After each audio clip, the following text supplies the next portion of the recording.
Okay, one stretch that people do that is really good for my business, because it rocks your shoulders, is they stretch across the body. See how that, people believe, just because I think it's tradition, that stretch is good for them. But what you're doing is you're taking your entire shoulder and you're forcing the articulation from here over to here, and you are bringing your shoulder blade far too far from your spine.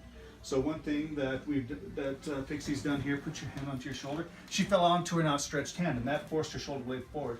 Lift your elbow up to your forehead. See how she can't quite get all the way up? That's one test you can try at home. Try it with your friends too, is can you lift your elbow up to your forehead like she can with her left shoulder. See how nice and easy that is.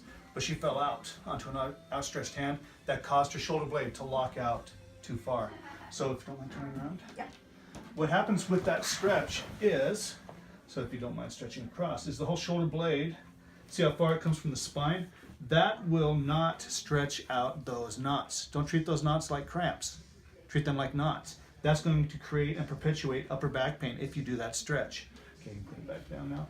Also what happens is the shoulder itself, turn around, where it articulates here, it just begins to articulate too far forward. This isn't really a ball and socket. Think more like a ball and saucer, or even better yet, think like a golf ball on a tee. That's kind of what this is. It's really kind of a flimsy joint held together by a lot of soft tissue.